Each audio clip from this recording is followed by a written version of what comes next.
What would you say is the #1 boxing principle any entrepreneur can use in business? Just because it's you versus you, just like your podcast. Mateo Atalla, founder of BOXR, shares the internal system that turns chaos into discipline. From the parking lot to building one of Miami's biggest fight culture brands. Floyd Mayweather, Evander Holyfield, Roy Jones. They are disciplined in boxing. They are disciplined in their outside life. They are disciplined in their relationships. Well, I'm not a fighter. How can I use box to take me out of this depression? Boxing is life, because the same thing and the same formula that we do in life is, for men, it's okay to cry. There's guys out there that like, they talk and you're like, ah, and it's okay because once it's released, you're good. If I ask you, what's 5 pros for you? You got 5 seconds. What are they? 5, 4, 1. You see, you didn't say anything about your pros. That just shows. Mateo, thank you for being here. We've been trying to set this interview up and this conversation for a minute, but my first question, especially as someone who's seen so many of the greats walk into BOXR, Floyd Mayweather, Evander Holyfield, Roy Jones, what do you think is the mindset that separates the greats from the rest? Well, first of all, I want to say thank you for inviting me on this. I think it just comes down to, a lot of it is, at a young age, when you're young, you look up to certain people, right? You mentioned and dropped some names that are very big, key, important people in the industry.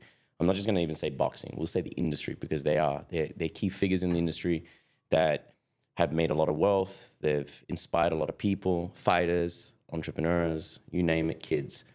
And I guess, sometime in your life, going back as a kid, you look and you go, hey, these guys, one day I'm going to see them or meet them. I don't know where, I don't know how, but it's all about believing, right?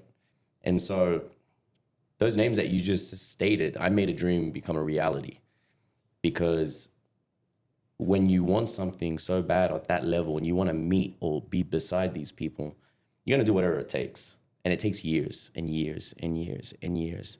And I think from understanding and all the ropes that I've gone through and the mentality behind it is like, you have to understand, these guys on a different level, which means you follow suit their tracks, you follow suit how they move, how they do things. And eventually, might not happen now, might not happen immediately, but a door eventually opens up, and it takes you by just meeting that one person, and it leads into opening to meeting all these others. And then once you meet them, you start to understand what type of people they really are.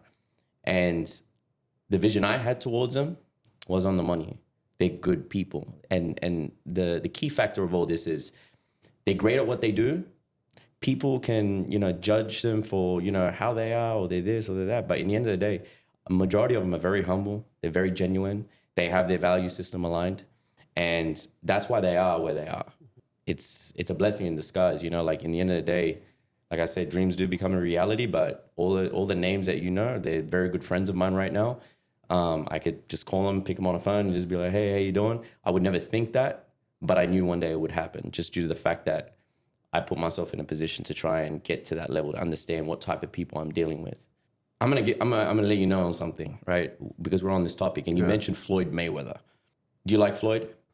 Yeah, as a boxer, I haven't met him personally, and I make a rule to not comment on someone I haven't met, because I work in this business and I know what the misconceptions. Well, when he's in the gym next time, I'm gonna call you to come down and I'm gonna make the introduction. Cool. The guy, at first, when he first came to my old facility, this is going back in 2021, just when we get into the story, I'll explain it, but in my small facility that I had 3,000 square foot space, he pulled up to the gym. He wanted to use the space. He wanted to train. And then I was like, wow, this is Floyd Money Mayweather training in my gym, right? To even get close to that man is like, it is hard. You got to know certain people to get to him. Or if you're going to go to a fight, you're going to spend at least 20 racks to get close to the ringside to watch a fight. So I was like, wow, this is amazing. He comes to the gym, he trains, he does his thing. And in those moments I was like, man, I remember I saw him when I was 16 years old at MGM Grand.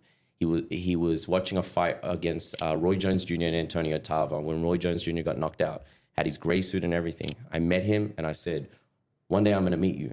I go, and it's gonna be somewhere in the ring. And my father said, yeah, you're gonna see my son. That automatically, that moment in time, was just something that I knew it was going to happen. I believed in it, and it did. So when he came and I knew he trained at my gym, I was like, yep, checklist, done. Now, when he finished training, He goes, hey, come over here. So I went over. I'm like, hey, Floyd, yeah. He pulls out the duffel bag full of cash, and he grabs a bunch of cash. There's a lot of cash, and he's like, thank you, for letting me use your gym. Now, at that time, I didn't have much money because I was just getting into the gym scene, and I just spent all the last bit of money that I had. I could have taken that money. Could have been anywhere between $5,000 to $10,000. I refused to take it. And I said to him, nah, man, I don't need that money. You don't remember me, but we met once, and I said, we're going to meet. And he looked at me and he was like, I respect that, like that. Because most people do take the money. I kept the relationship. When I kept the relationship, I saw what type of person he was. He started to get me more involved into the fight scene. He started to open more pathways and gateways for me. He allowed me to put on one of the biggest shows when he fought John Gotti here, where we did everything on the branding side and setting it up and orchestrating it. Where now it's like my relationship is strong. And then I got to understand what type of person he was. So when it really comes down to the mindset of these guys, they do stay very low key. They do stay very focused at what they do, but they also have good core values, good ethics, and they stick to it. And just as much as they are disciplined in boxing, they are disciplined in their outside life. They are disciplined in their relationships and the whole rest of it. It's like an ecosystem. So, I think it's always really interesting to hear the story of the manifestation of a dream, right? One of the things that I've noticed in my own story, and I hear it in yours, is the recognition of patterns, right? And I think most successful athletes, entrepreneurs, or so on and so on, you subconsciously start recognizing patterns that kind of move your feelings and emotions to say, okay, go do that. Don't take the money. Yeah. Or don't go there, but go here. Or do this more. Or actually spend more time at the gym because sooner or later that person's going to come. And these patterns, both good and bad, right? Because everything in life is a habit and it's a pattern, make a huge part of how someone can change their own lives. Going back into boxing, what would you say is the number one boxing principle that any entrepreneur can use in business? Leap of faith. You gotta take a leap of faith to get in that ring. To just step foot into the ring is the hardest bit, just because it's you versus you.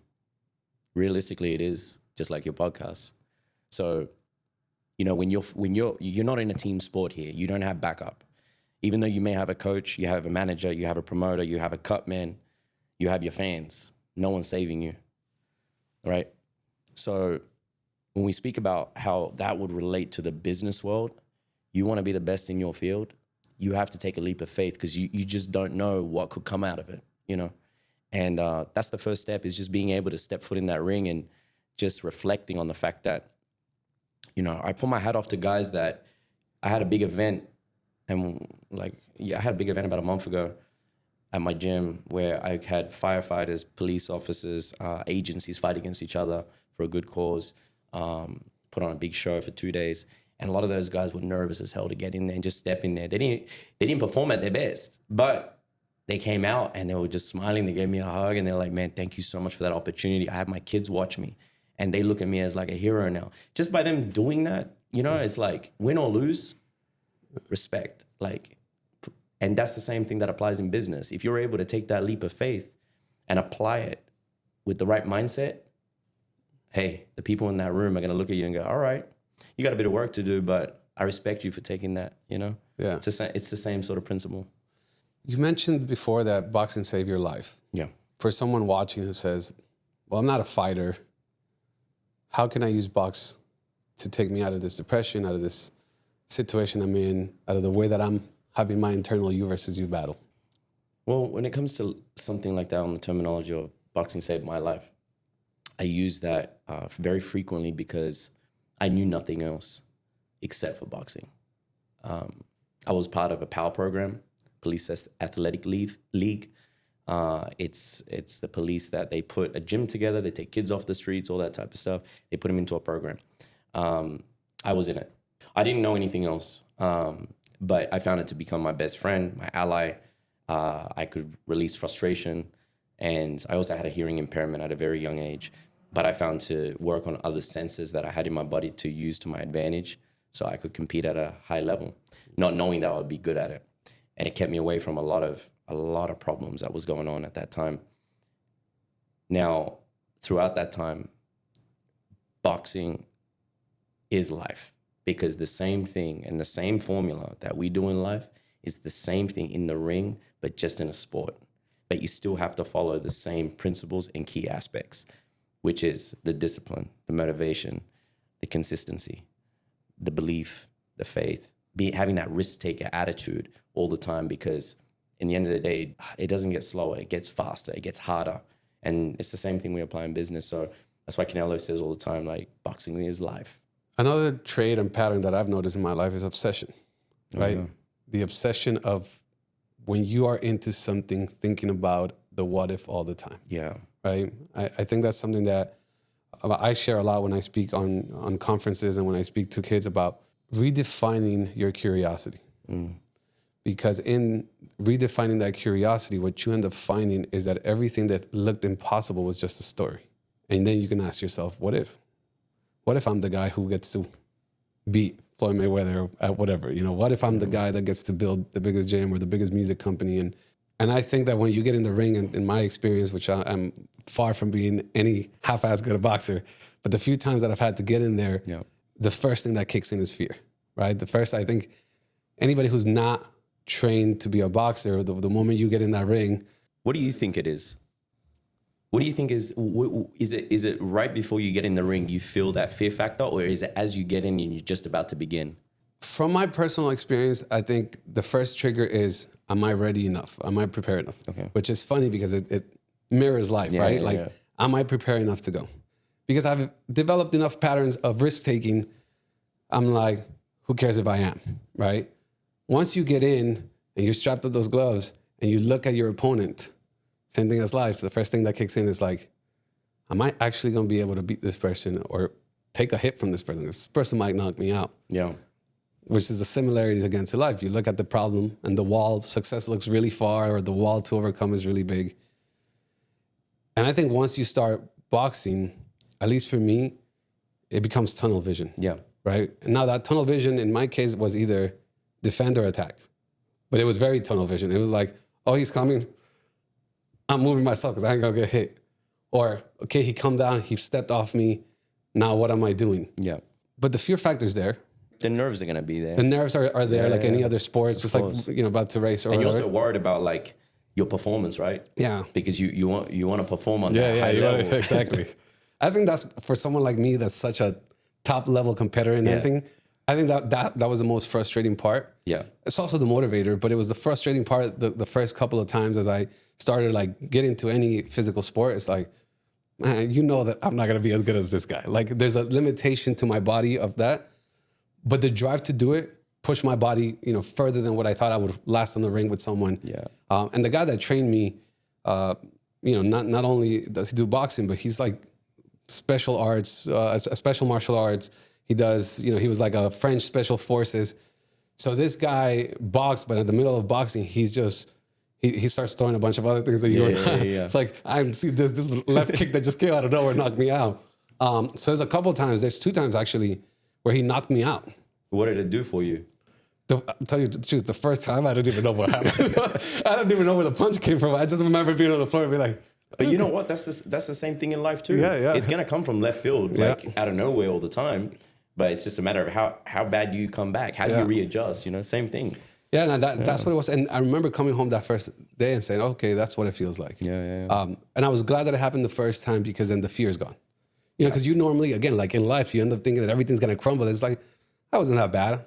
Mild headache. I'm over it. You know, you get back on it. The second time, definitely I started to overthink, right? Because you know that it was coming. You know that it feels. You started to feel the punches coming. You started to get cornered. And the frustration kicked in.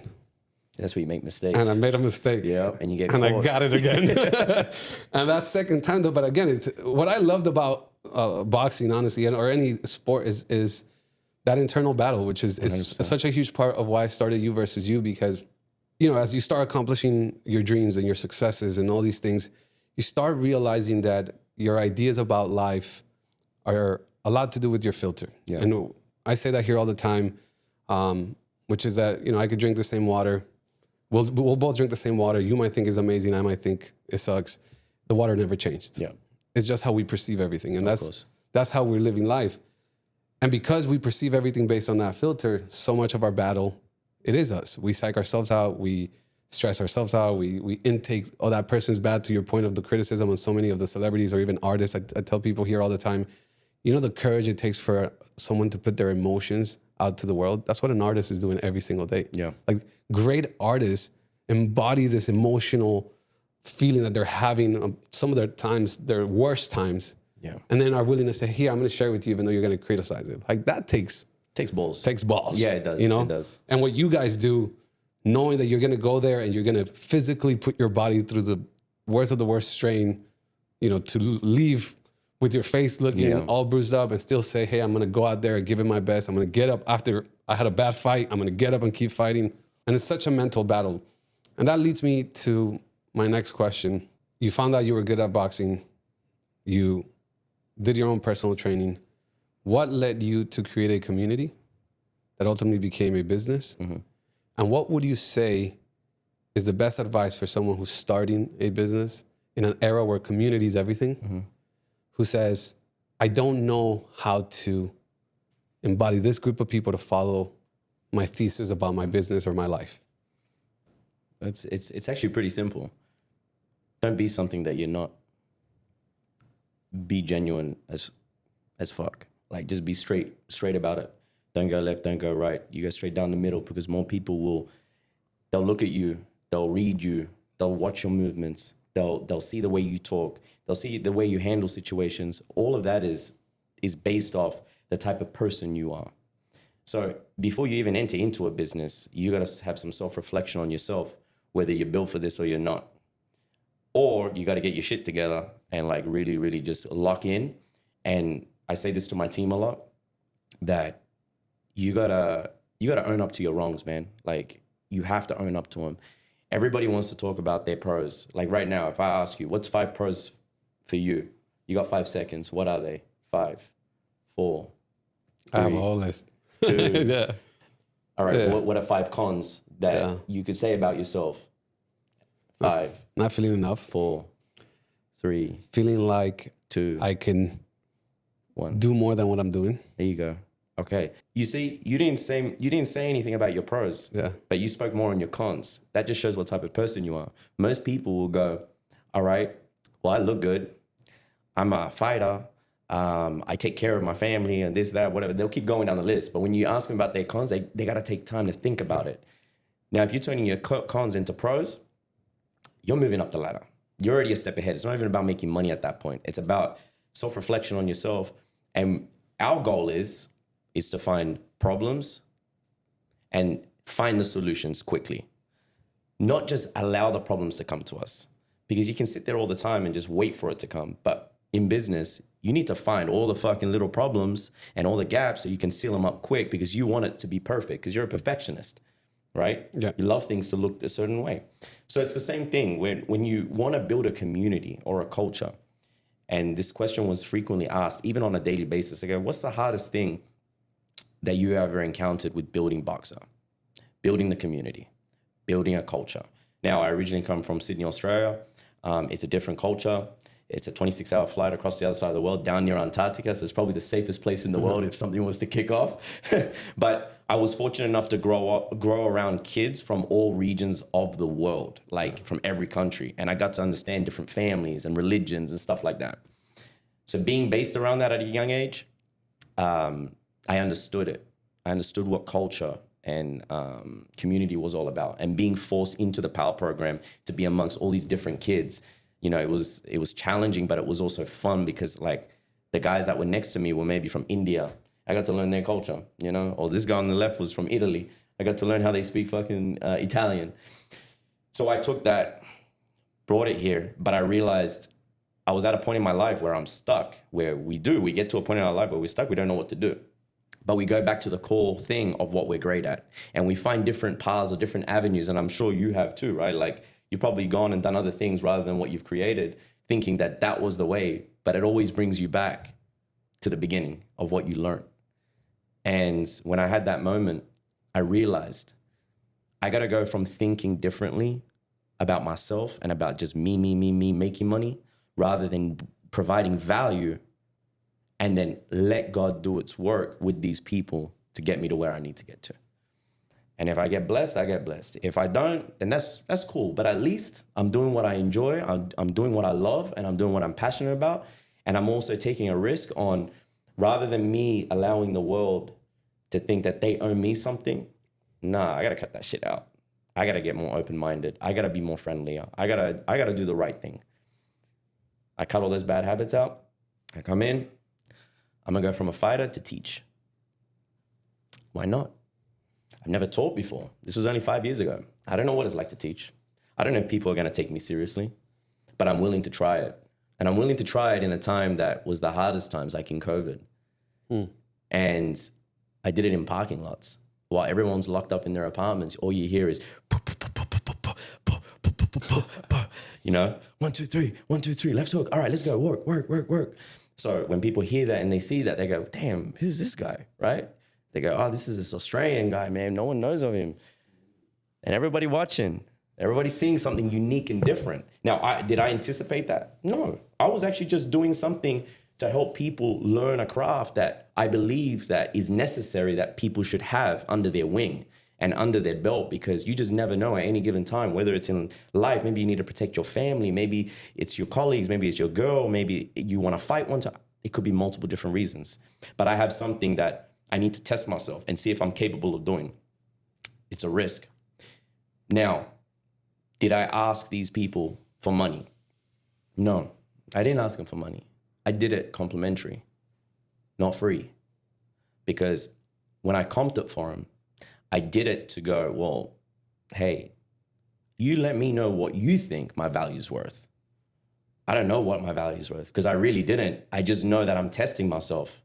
So when you get to that point and you go, hey, you tell me what you think I'm worth. There was times I didn't get no money from any of these people. But guess what? Eventually, they started to tip me. They started to pay. And then the growth started to come in.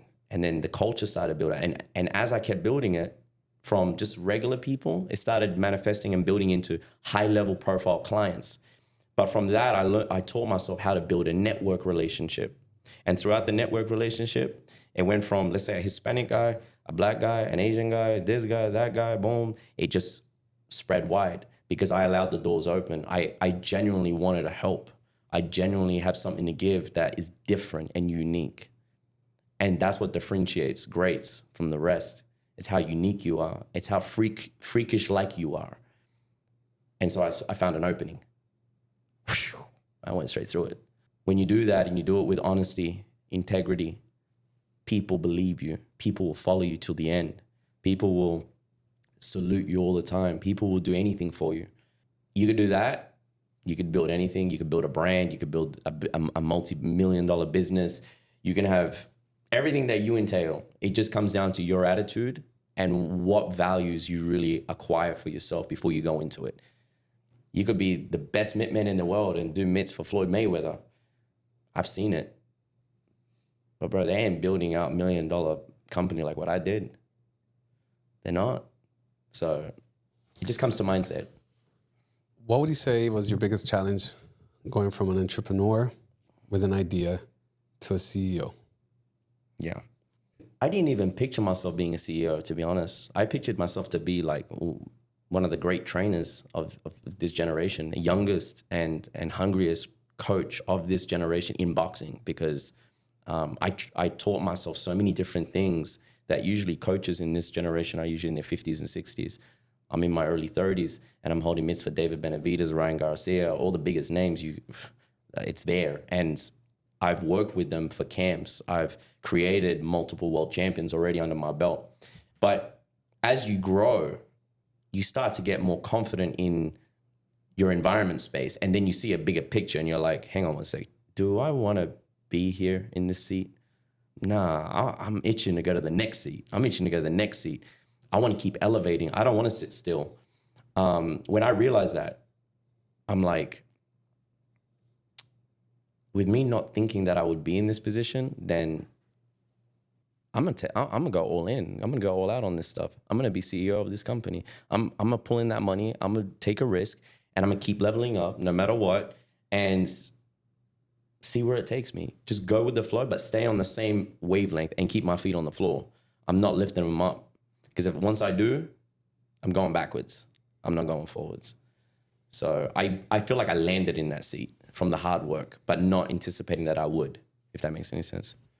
What are 5 obstacles that you faced in your business that were the hardest to overcome? Betrayal.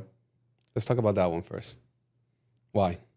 It's very hard to trust people in your business, especially in your environment space, because you put so much blood, sweat, and tears into it. You have a vision. You want the best for everyone too, because you're carrying it to such a high level that, you know, it's taken me a bit of time to also, you know, get, let's say, fucked over in so many different aspects. But you learn from them. Without those fuckovers, you don't know. And if it becomes perfect, then when you hit, you're gonna hit. It's just like when we spoke about when you get in the ring. Yeah. You know, you have to realize that going into business, you're gonna get hit. If you're not willing to take the punches, then don't go into business. If you're not willing to get hurt and be able to overcome it and come back, jump back in the ring the next day like you did, and you came back in the ring, then don't do it. Like, this is a tough world. That's why most people will do a 9-to-5 job, or they won't want to take the risk on running their own business because it is crazy. They think it's easy, just like Dana White said. He's like, otherwise everybody would be doing it, you know, like so you're going to come against people now, before and after, that are going to betray you. You have to accept that. The way I accept it is I forgive him. I do. I forgive him. I don't forget what's happened. I actually take it and I put it in my hard drive and I keep it as a file. So the next time it happens, I know how to delegate and take care of it correctly, because I'm not going to let it happen the way it did. That's how I sort of program myself. But betrayal is going to come no matter what, with whatever we do. And I'm sure you've gone through it over a long time. I think in our business, more than betrayal over money right away, what you end up finding is you put a lot of effort into something, right? You put a lot of effort, usually into a human, into an artist. And early on, and I would say most managers, most people in our business, their biggest fear is losing the star. Yeah. Right? Because the star pays the bills. 1,000%. You know? Yeah. But what I learned throughout my life and the years of doing this is that there's seasons. Yeah. And like you said, there's times in your life where that person who even created the betrayal was necessary for the growth, including the betrayal. Yeah. Right? Including the change of character, including the change of personality, including the change of whatever it was that happened. What I realized in those moments in my maturity, because at first it was a fear. At first it was like, oh, you're going to do this, I'm going to do that. You know, like you have that automatic reaction that you have when you're growing up and you're building something and you're trying to protect it by all means necessary. But in my growth, I've understood, okay, betrayal, somebody stealing from you, somebody hurting you, is a very special kind of energy. Yeah, yeah. And if it happens in your life, there's purpose. Yeah, yeah. And so I've sat and learned to just step back and say, okay, what's the purpose? What am I missing here? And sometimes too, what am I not learning that life is trying to teach me that I keep running away from? Because I really, truly believe we're here to learn. Yeah. We came here and our soul chose our exact life direction and positioning, and our parents and everything that happened in our lives exactly how it chose it in order for us to learn. But that's hard to digest when you are starting something, when someone does something that is hurtful. And sometimes it's not just stealing or betrayal. Sometimes, it's loved ones that are hurt and are doing things. But there's definitely a reason and there's a purpose. And one of the things I've learned as an executive as well has been to learn how to be more still than in action. Because for people that are doers like you and I, doing something to solve something, that's like second nature at this point. Yeah. But sitting and being able to be still enough to listen to what the universe is telling you, to what God is telling you, that is, for doers, I think one of the biggest patterns and things that you got to get into in order to break out of being reaction first humans or operators, right? And that leads me back to the question. So we had betrayal. What's the next obstacle that you faced that that really gave you a challenge? Another challenge is building a team. Building the right type of core team, individuals that can stick and hold the line on their positions. It's taken a lot of time. It's still to today, it's a work in progress. Finding the right people. The thing is, I recruited a lot of my key people at the beginning, and majority are still with me to today because they believed in the vision. One of them's in the room right here, Daniel, my marketing director. And it's hard to find good quality people that align on the same value system that you have. You may not be exactly the same each other. You look through the same telescope. They can see a little bit of the outline. That's enough. You don't need to see the whole picture. But there's a lot of people that look through the telescope and it's blur. So I had to recruit key people. And I was able and fortunate enough to change their lives. But still to today, in the business, it's hard to find key people. You just got to be at some point, you have to be strict to a certain extent on not just allowing anyone to come in, because we get desperate sometimes because we need the help.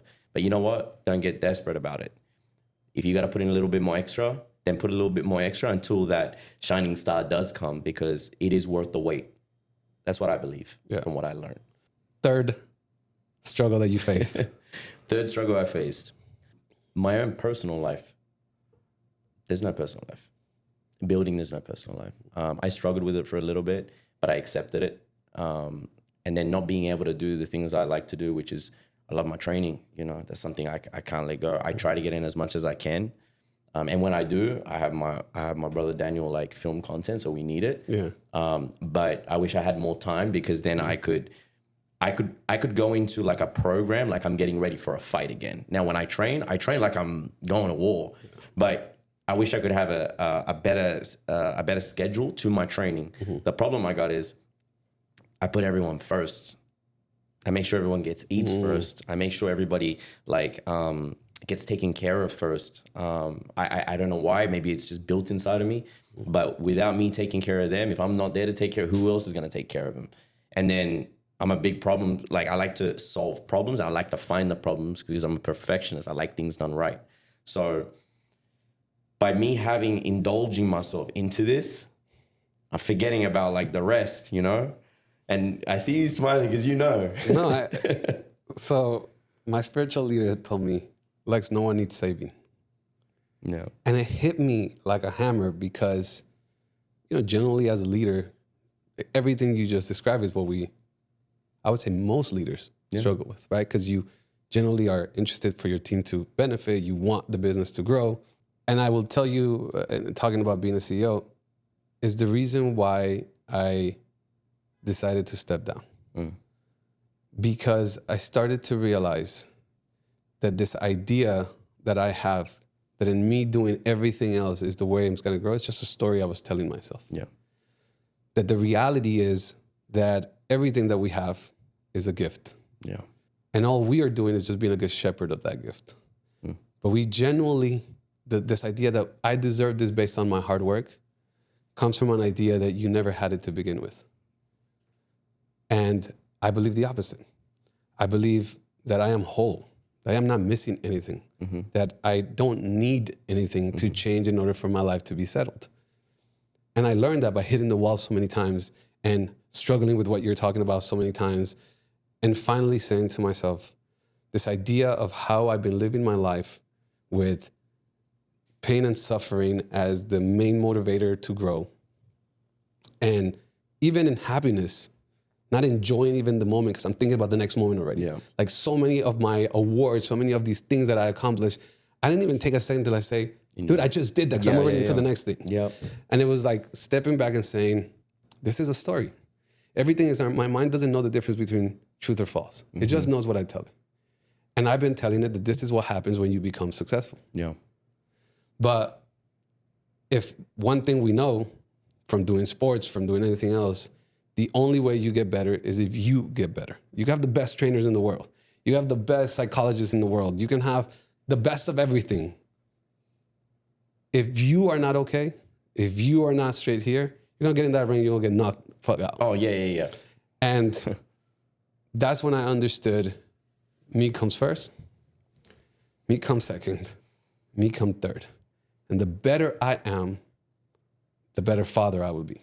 Because all the ideas I have on controlling what my daughter's future is I could do everything and could still fail. How many times have we done everything that we needed to do and the event failed? Didn't make what it did. 100%. Or and so I started to step back and say, no, I'm going to change my story. I'm going to change the narrative I've been telling myself. And I'm going to start living life as to my mental, my health, my POV of life changing as the number one priority. And everything else will accommodate to that. You know, I went through a time where my grandfather passed, and I don't mind talking about it like right now. Last night, for a long time, I hadn't mourned about it. Last night I mourned. I was in my apartment. I was telling the guys when we were driving here. And my grandfather was a part of my life a lot, more than my own parents, growing up as a kid. And he passed away while I was here at a time last year when I did step down because there was a lot of things in the business that were messy. I wasn't happy. I wasn't happy in myself. I wasn't happy in my business. And then I also had my grandfather pass away. So I decided to isolate myself. People have their own ways of mourning and taking their time out, or, you know, you need a break to have self-reflection. And just like you said, you had to say goodbye to the old you, right? To become the new you in some aspect. I had to ask the warden for the keys so I could go lock myself away. That's my saying. And I need to go into isolation for as long as it takes until I believe I'm ready to come out. And when I did that, I had days that I never sat still and just have a coffee and just have more clarity to myself than all the I never had it. So I believe it was God telling me, hey, take time out now. Take as much time as you can. It's okay. You got your health, you're good, but you need to reflect on you. Forget about everybody else. Forget about the business. Forget about the members. Forget about the team. They will be fine. But without you not being healthy, mentally, spiritually, and all aligned, you're not going to be able to function. That's the fact. Now, with the hit of my grandfather passing, and I couldn't leave to go over, and I had to hear it on the phone, and I saw a little bit of the funeral over a phone. I had no feelings at the time, you know, and I couldn't mourn about it because I was so all about the business that I completely did not give that any attention, right? So last night, I thought about it and I mourned. And I say this now is that for men, it's okay to cry. You know, you don't think, you know, there's guys out there that like they talk and you're like, all right, fine. There's one aspect to that. But then there's the aspect of, yeah, well, we do have feelings. You know what I mean? We do have emotion. And it's okay because once it's released, you're good. You come back thinking differently. And I did last night and I had self-reflection. I realized that my grandfather was a good man. And I took a lot of traits from him on how he took care of his, my grandma and how he raised a family. And the reason for his passing was stress. It was continuous stress. And it happened so fast that he got Parkinson's disease and it was carrying everybody. It was carrying everyone, but always kept a smile on his face. And so before his passing, years when I went back to Australia, he told me one thing. He said, doesn't matter where you end up, doesn't matter whether you're successful or not. Just remember, be good to whoever you're with. Be good to whoever you're with. Don't connive, don't cheat, don't find a loophole. Don't try to be sneaky. Just do everything right moving forward. I've made my fucking mistakes in life, but I chose to pick a path and I did. And when I did it, here we are today. So by taking that step down, I buried my old self. I buried it. I put it in the grave. And I came back thinking clearer. I came back thinking stronger. I came back like a fresh new fighter again, jumping in the ring. And I have some serious hands right now. And I isolated myself for months. No one knew. No one knows how I was thinking or what I was doing or how I was preparing myself. But I dropped the ball and people think that, oh yeah, he resigned. He left the business. I never left the business. I just stepped down. I think we deserve a break after all the hard work that's been done. That's what people don't realize. And when you do say something like that, it's like, oh my God, he's not gonna do this anymore. Nah, man, like I'm a normal human being like you. I need a break. You need a break, you know, like, and those moments are necessary. So I guess when it really comes down to it with people that have businesses, take the time out, right? Like take the time out, have some self-reflection, breathe, and align yourself. And you'll be surprised on what you're gonna come up with. I journal a lot. So I started writing stuff down that was like, I never thought I would be like, damn, there's some stuff I'm spitting in this book right now. And ever since I do, it gets executed and it comes to a reality. When you write it and you believe it and you see it, eventually it will work and it will happen. So that actually leads me to our final questions here. And but before we do that, because that's gonna segue perfectly into a question I ask every time we're ending an episode. But before I get there, my team, I had them print me out some pictures of you as a kid boxing. What would you say to him now? I would say, man, you caught me off guard. But you know what? I would say to myself, if there was a time machine and I went back to see my old self, and I got out of that time machine, and I remember this. This was one of the best coaches from Iran. It's crazy, from the Olympic team. I would say, stay the course. Just stay the course. I wouldn't change nothing, actually. I'm where I'm supposed to be, and I wouldn't change nothing about it because then I wouldn't be the person I am today. I don't need to change nothing. I love that. Just stay the course. What was the biggest lesson he taught you? Yeah, man.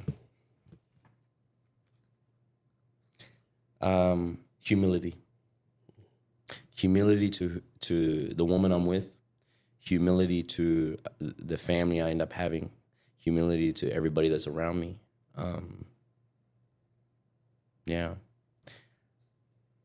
Be the best version of myself. You know, that's what I would. I love that. You're talking about being that man on the corner that the boxer needs when times get rough. And one of the things that, for me, has been the biggest understanding of the internal battle is that we are with ourselves more than we are with anybody else. And our mind doesn't know the difference between truth or false. Yeah. It just knows what you tell it. Yeah. And a lot of times we talk in a way because it's how we've been taught to talk in that way. It's kind of the belief system. But our words have power, as you've seen firsthand being in that ring, seeing a man almost beat Tag, come out and win the fight. Yeah. What is one word or one phrase that Matthew needs to hear today in order to win the fight of you versus you? One word. One word. Got me caught on camera. I don't know. It's a tough one. Got me with that picture, man. What would he say to you? If you were that boxer fighting that fight and you just came and said, I can't do it. He would say to me in the corner, he'd probably go, you want to die or live? Yeah. You want to die or live? And I would live because I'll fight to the death. But I'm not dying. Yeah. Matthew, thank you for being part of You Versus You. Amen. I appreciate you. It's a privilege. I'm so glad we were able to make this conversation happen. This might have been the longest conversation I've done with any guest, but you had so much to share, so much blessing, and I think so much rediscovery for me of the person I've heard so much through Mario. So thank you for being a part of You Versus You, man. It's a pleasure, man. Thank you. This is your home. I'm here for anything, and we're super thrilled to have you part. Appreciate you, bro. Thank you so much. Thank you for tuning in to You Versus You. We would love for you to join our global community by hitting the subscribe button. And of course, share, like, and comment with anyone who you think could use these incredible conversations to reshape their lives. Our mission here is to help you live the life of your dreams.